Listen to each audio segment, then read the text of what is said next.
रुक्मणी को चोरी करके ले जाए।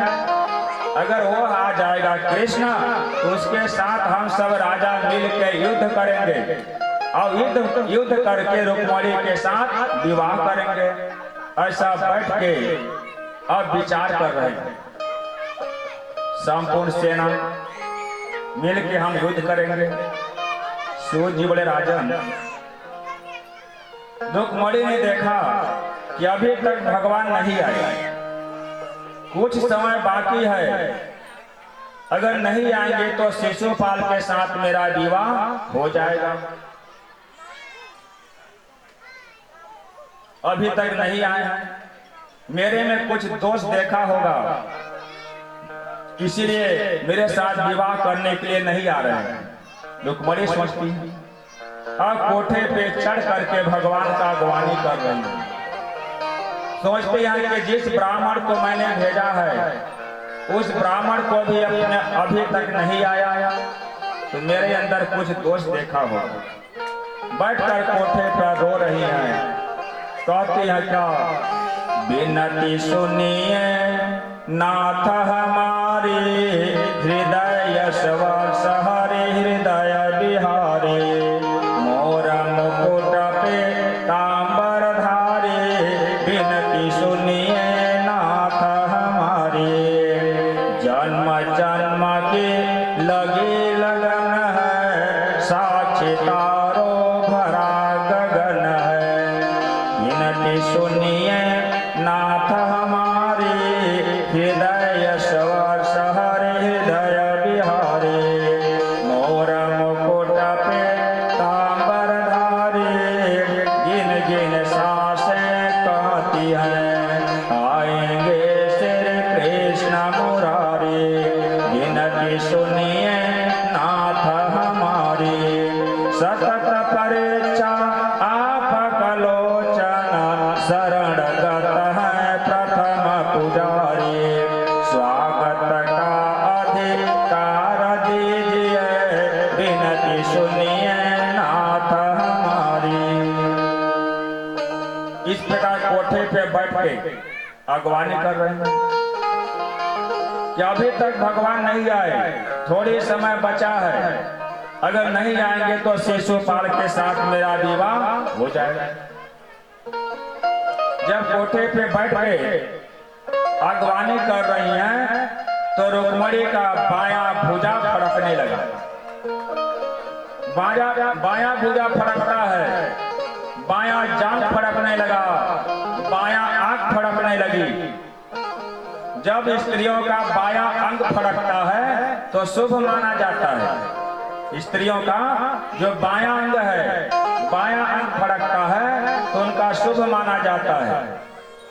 जब उनका बायां अंग फड़कने लगा तो भगवान बोले कि जाओ ब्राह्मण देवता, रुक्मणी से कह देना मैं आ गया हूं। कुंडिन नगर में पहुंच गए। इधर जब बलदेव जी देखे कि मेरा भाई अकेले रुक्मणी को लेने के लिए गया है, कहीं बड़े बड़े राजा वीर लोग आए उसके साथ युद्ध करेंगे, युद्ध की आशंका से बलदेव जी भी पीछे पीछे थोड़ी सेना लेकर आने लगे।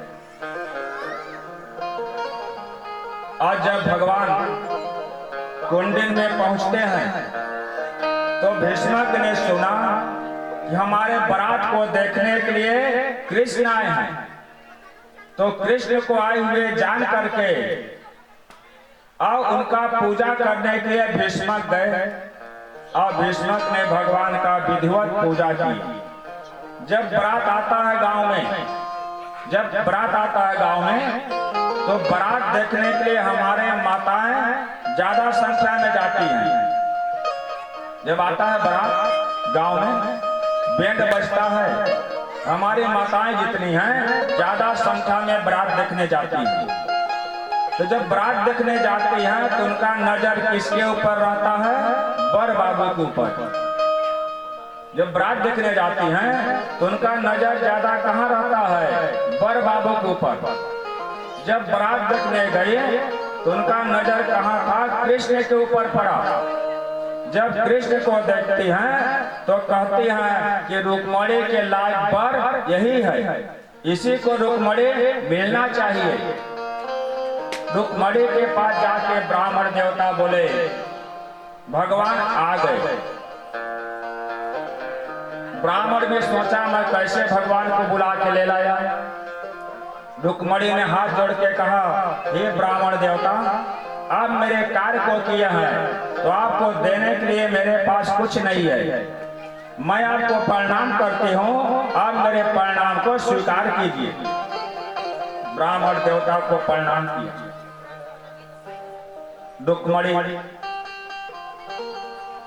रुक्मणी ने पत्र में लिखा था कि आशंका मत करिएगा कि मैं अकेली कोठा में रहने वाली हूँ, तो मेरे भाइयों को बिना मारे मेरे साथ कैसे विवाह करिएगा। उपाय बता रही हूँ कि जिस कन्या का विवाह होता है वह कन्या गौरा मंदिर में पूजा करने के लिए जाती है। जब मैं गौरा मंदिर में जाऊंगी पूजा करने के लिए, उस समय आप आइएगा और वहीं से मुझे उठा के ले जाइएगा। यह उपाय लिखिए।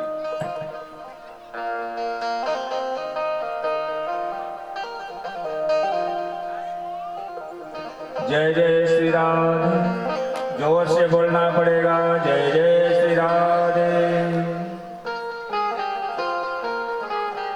तो पत्र में लिखी है कि जब मैं जिसका विवाह होता है वह कन्या जाती है गौरा मंदिर, भगवान शंकर जी, माता पार्वती, पुत्र गणेश, इनका पूजा करने के लिए जाती हैं। तो मैं जाऊंगी गौरा मंदिर में पूजा करने के लिए, आप वहीं पे आइएगा और मुझे उठा के ले जाइएगा। उपाय भी लिखी। सूर्य जी बड़े राजन इस प्रकार होकर जब बारात आ गई तो रुक्मणी के साथ में जितने ब्राह्मणों के साधु पत्नियां हैं, वे पत्नियां अपने संग सहेलियों के साथ जाती हैं गौरा मंदिर में पूजा करने के। जब गौरा मंदिर में जाती हैं, पूजा की सामग्री लेके थाली में चलने लगी। गौरा मंदिर के पास गई, बाहर में हाथ जोड़कर हाथ पांव धोकर और मंदिर के अंदर में घुसती हैं, भीतर प्रवेश हुई और पूजा करने लगी।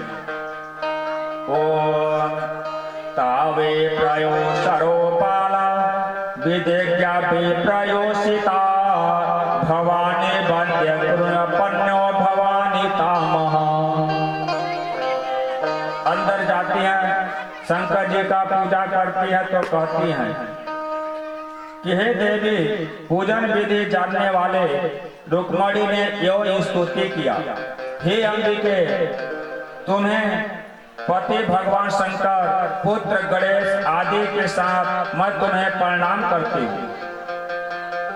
तुम शिवा हो, हे देवी, मुझे भगवान कृष्ण ही पति रूप में मिले, यह मुझे आप वरदान मुझे दीजिए, अनुग्रहित कीजिए। जल, चंदन, अक्षत, धूप, दीप, नववेद के द्वारा, रत्नमालाओं के द्वारा उन्होंने पूजा की और तरह तरह नमकीन, मिठाइयाँ, मालपुआ, ये वो पवित्र फल आदि को दे करके उनका खूब पूजा करते। अब पूजा करके जब मंदिर से बाहर आते हैं, जब बाहर आती हैं, बड़े बड़े राजा लोग बैठे हुए हैं। जब मंदिर से बाहर आई तो ऐसे अमृतमय दृष्टि को उन्होंने लगा दिया। सभी राजा लोग अचेत हो गए। वहीं पे भगवान कृष्ण को देखते हैं नीचे सिर झुकाकर। अब भगवान को खोजने लगी कि भगवान कहाँ पे हैं। जब भगवान कृष्ण वहां पे देखे, आज रुक्मणी को उठाए और रथ पे चढ़ाए, रथ पे चढ़ा करके रथ को हाँक दिया। सभी राजा लोग देखते रह गए। राजाओं ने कहा कि हमें हमारे बल पौरुष पर धिक्कार है, हमारे बल पौरुष पर धिक्कार है। हम राजा लोग देखते रह गए, हमारे सामने से वह कृष्ण उठाकर रुक्मणी को ले गया, हम कुछ नहीं कर पाए। सोचिए, बोले कि राजन, बड़े बड़े राजा लोग भगवान का पीछा किए और पीछा करते हैं दुश्मन राजाओं को देखते हुए गरुड़ पे रथ जैसे बैठा कर राजाओं को तिरस्कृत करके भगवान श्री कृष्ण माधव बलराम आदि के साथ वहां से निकल पड़े। जैसे सियार के बीच में अपना भाग लेकर सिंह निकल जाता है, उसी प्रकार से राजाओं के बीच से भगवान रुक्मणी को लेकर और चले गए। और राजा लोग कहने लगे हमें धिक्कार है, हम धनुषधारियों के ऊपर धिक्कार है। जैसे सिंह का यश मृग हर के ले जाता है, हम देखते रह गए। इस प्रकार राजा लोग विचार करने लगे। और इति श्रीमद्भागवते महापुराणे स्कंदे उत्तरार्ध रुक्मणी हरणो नाम त्रयोदशाध्याय बिहारी लाल की जय।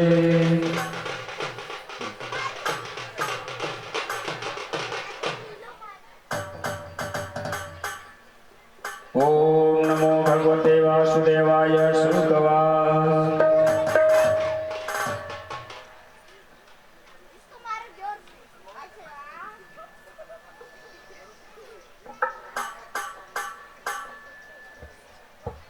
इति सर्वे सुरवन्द्या बाबनारुदोषिता स्वर्णखिले परिक्रांता सोयतास्य मुक्तयम्।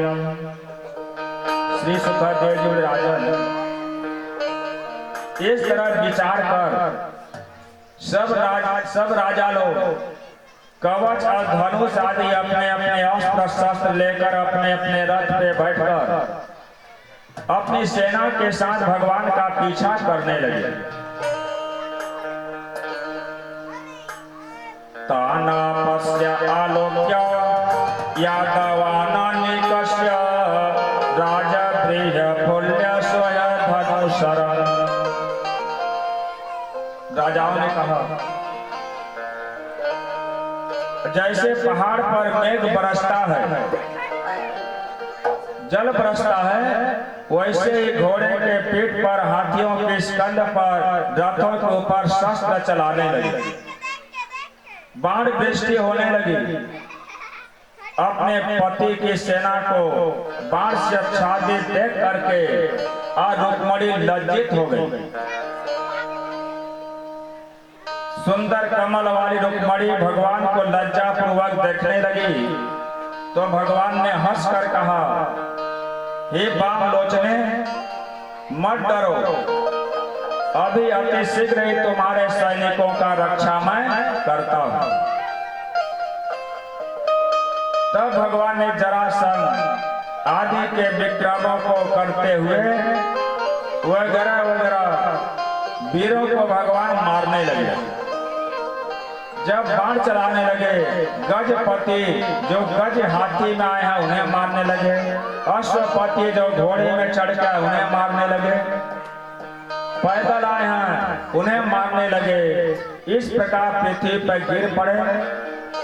बाद में राजा लोग अपने वापस चले गए। अब वापस जाते हैं जहां पे शिशुपाल बैठा है जन्माष्टमी। जन्माष्टमी गए, जरासंध ने देखा इतना उदास हो करके शिशुपाल बैठा है, इसकी पत्नी कहीं खो गई हो, ऐसा उदासी में बैठा हुआ। जरासंध कहा, हे शिशुपाल, इस तरह का चिंता मत करो, उदासी का कारण छोड़ दो। अरे मैं कृष्ण के साथ 17 बार युद्ध किया, हार गया। जरासंध कहता, मैं कृष्ण के साथ 17 बार युद्ध किया, मैं हार गया। इस प्रकार का मुंह लटका के नहीं बैठा। जरासंध जब 17 बार एक बार हारा तो राजाओं के रोकने के बाद भी नहीं रुकता है, इतना लज्जित हो गया था। और शिशुपाल के पास कहता है कि मैं 17 बार युद्ध किया तो हार गया, इस प्रकार का मुंह लटका के नहीं बैठा था। अरे हमारा प्राण बच गया है, वही काफी है। तुम्हारा विवाह तो फिर हो सकता है, फिर से हो जाएगा। ऐसा चिंता मत करो। जीवन में सुख दुख ईश्वर के अधीन है, भगवान के अधीन में है। सुख दुख चेष्टा करता रहता है, यानी ईश्वर जैसा चाहता है वैसा उसे नचा देता है। जैसे कठपुतली को नचाने वाले जैसे चाहते हैं वैसे कठपुतली को नचाते हैं, उसी प्रकार भगवान भी हैं, जैसे चाहते हैं वैसे नचा देते हैं।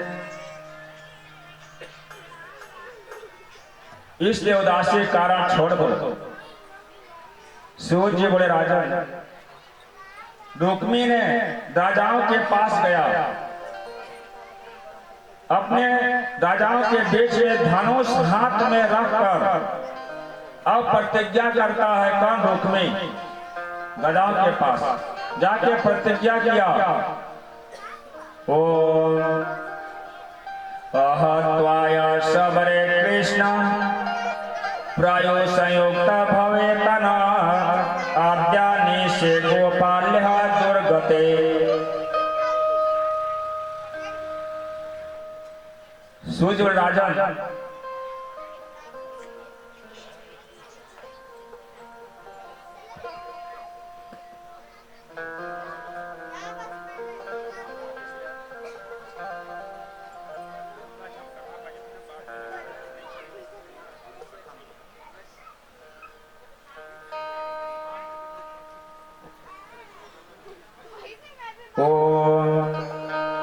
रुक्मी ने जाके भूपालों राजाओं के पास कहा, ये भूपालों समर में बिना कृष्ण को मारे और रुक्मणी को बिना वापस लिए मैं अपने राज्य में नहीं आऊंगा। यह प्रतिज्ञा करता है रुक्मी राजाओं के पास कि बिना कृष्ण को मारे, अपने बहन रुक्मणी को बिना वापस लाए अपने राज्य में नहीं आऊंगा।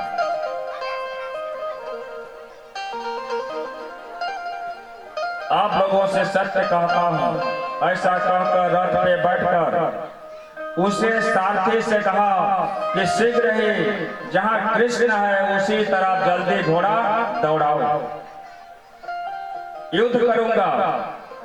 आज मैं अपने तीखे तीखे बाणों से दुर्बुद्धि गोपाल कृष्ण का संपूर्ण प्रिय जो मद है उस मद को उतार दूंगा। भगवान का निंदा करते करते आगे बढ़ता है, हे कृष्ण, मेरे बाण से मरने से पहले मेरे बहन को छोड़ दो। ऐसा निंदा करते करते, हे गोविंद, ठहरो ठहरो, काग की तरह चुरा करके तुम कहां जा रहे हो?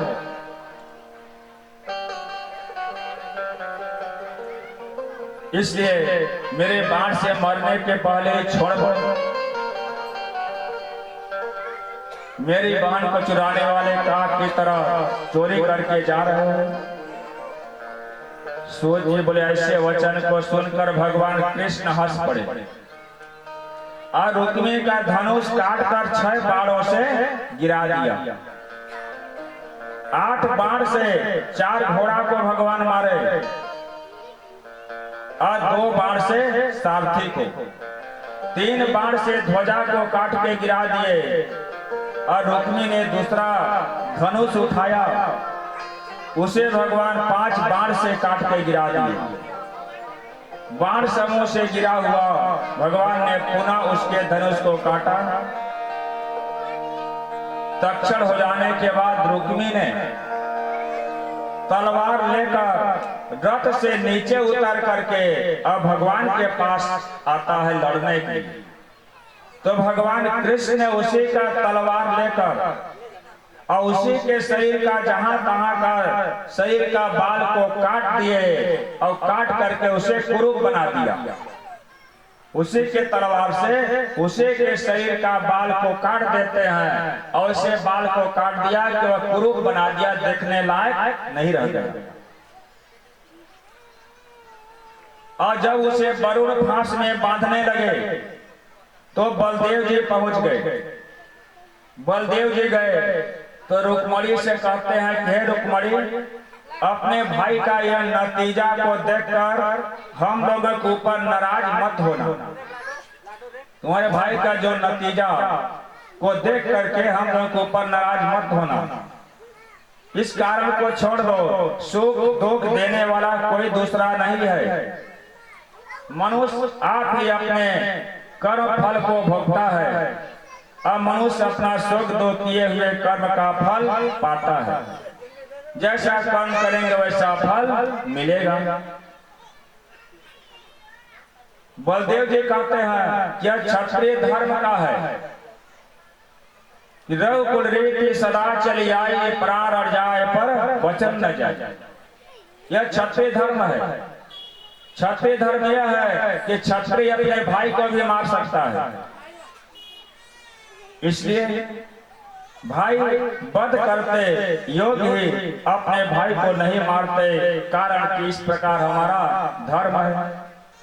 जब बांधने लगे बलदेव जी बोले, कृष्ण इसे तुम ऐसा क्रूप बना दिया है कि यह देखने लायक नहीं रह गया और इसे वरुण फांस में क्यों बांध रहे, छोड़ दो। जब उसे भगवान छोड़ देते हैं, वह प्रतिज्ञा करके आया है कि बिना कृष्ण को मारे, बिना बहन को वापस लाए अपने कुंडिन देश में नहीं आऊंगा, राज में नहीं आऊंगा।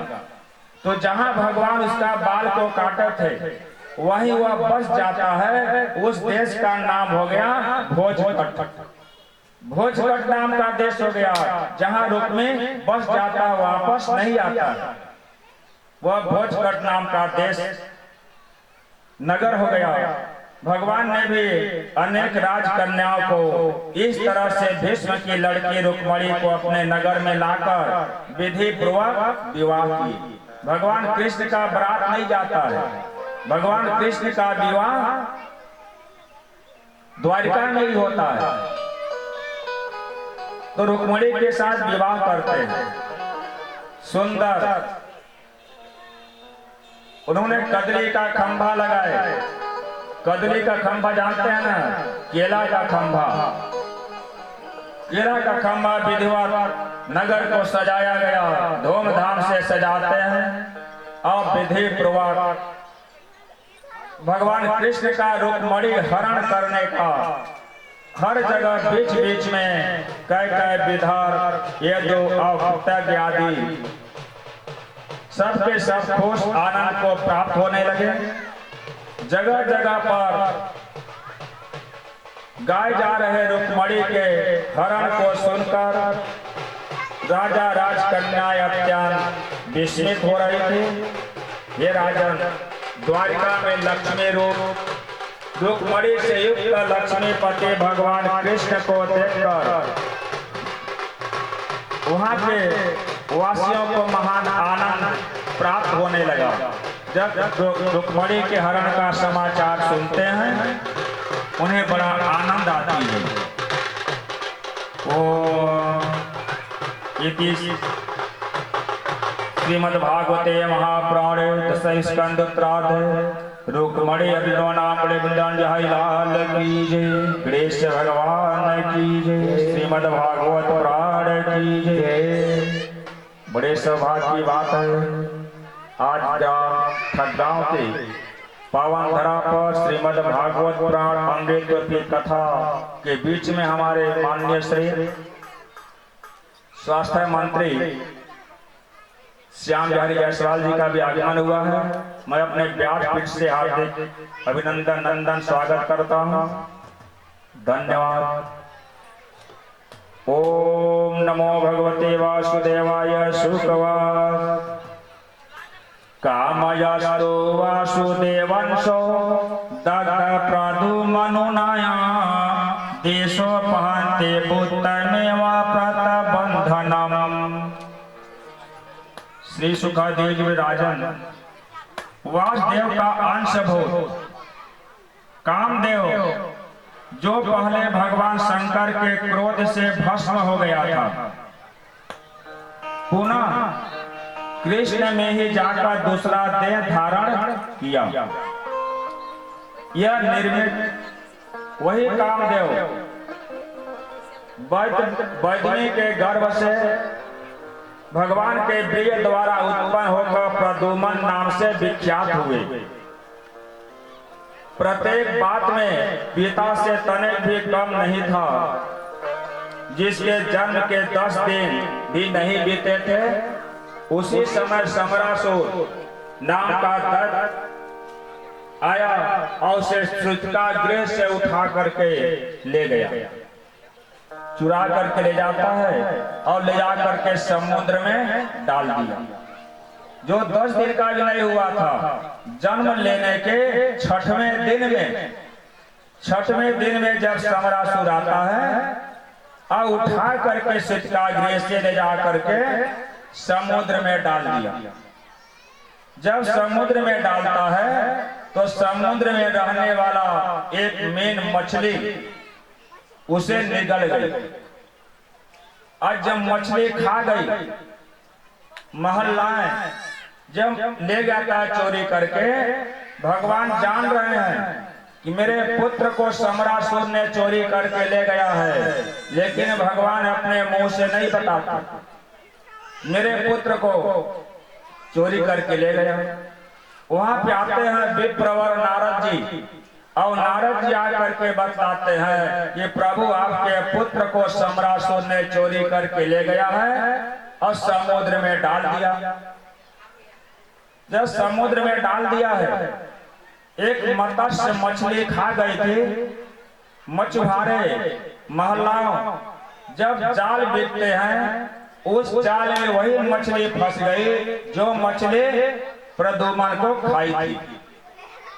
वही मछली फंस जाती है। आज जब फंस गई, उसे निकाले तो मछुआरों ने उस मछली को ले जा करके समरासुर को उपहार में दिए। जो मछली खाए थे, उसी मछली को ले जा करके उपहार में समरासुर को दे दिया, और समरासुर ने मत्स्य काटने वालों को दे दिया।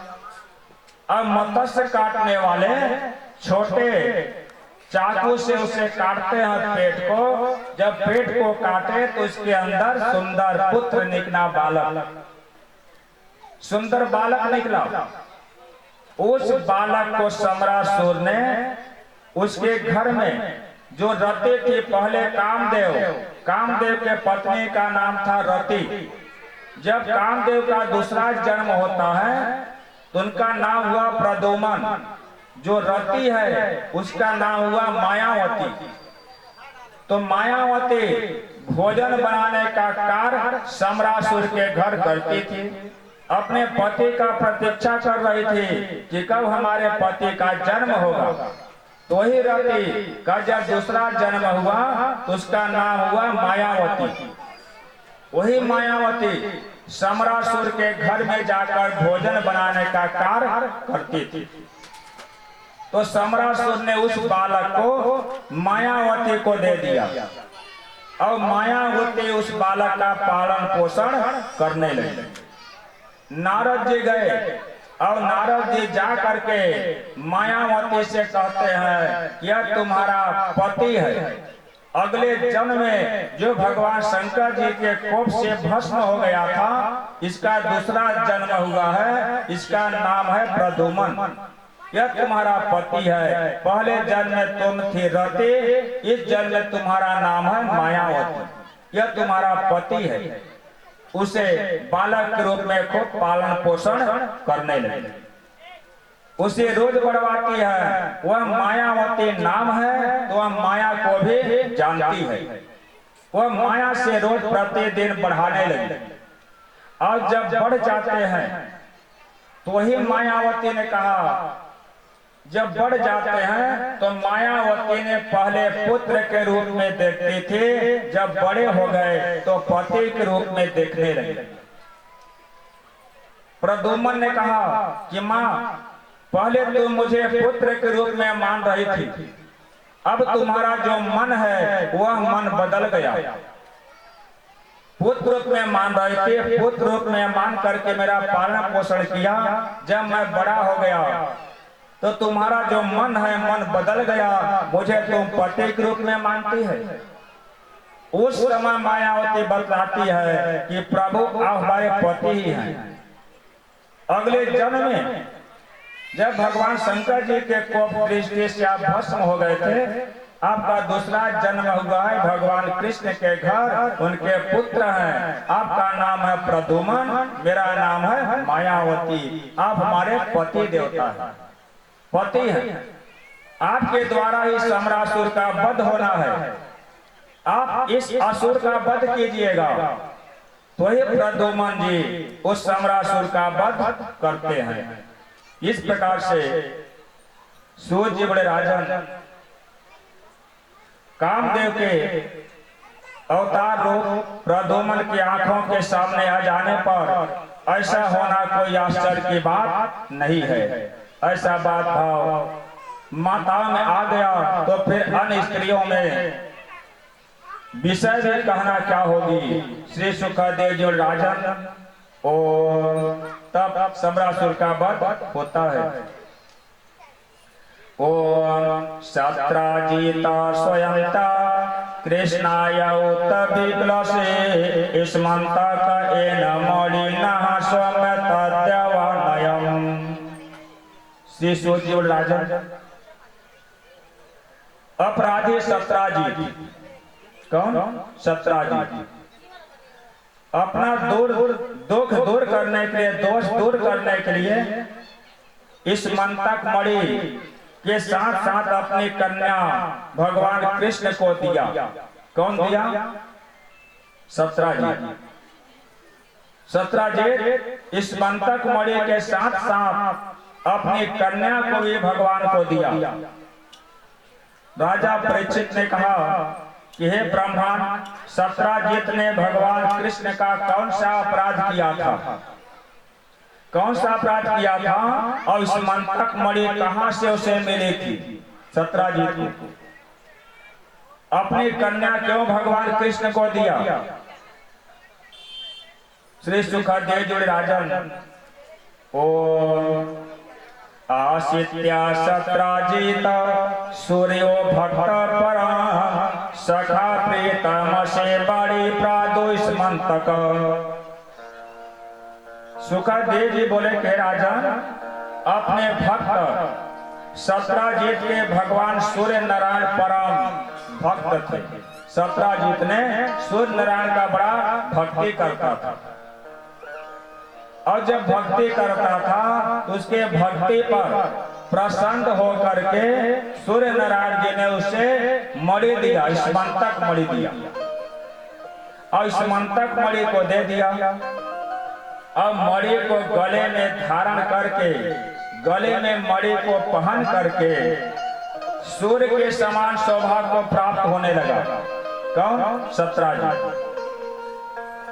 मणि के तेज से सत्राजित को कोई नहीं पहचान पाया क्या सत्राजित है या सूर्य नारायण है या अश्वनी कुमार है।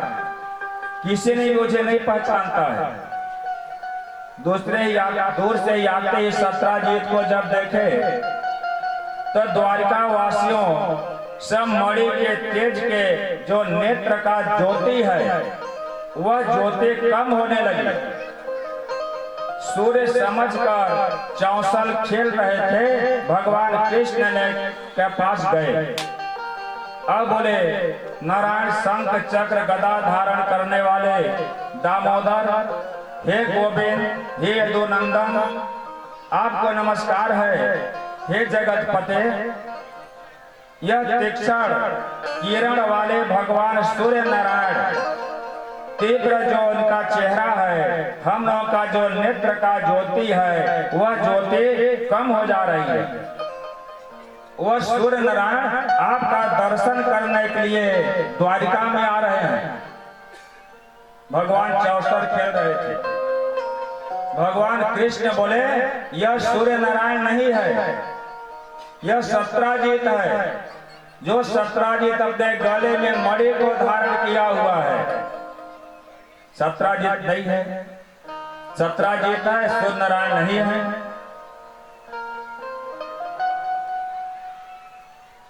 सूर्य राजा, यह सत्राजित ने यथा दाना विधि किए गए मंगल वाले श्री संपन्न अपने घर में आकर सचदेव मंदिर में रखता। वहां पे द्वारकावासी बोले कि यह जो मणि है, यह मणि तो द्वारिका में होना चाहिए।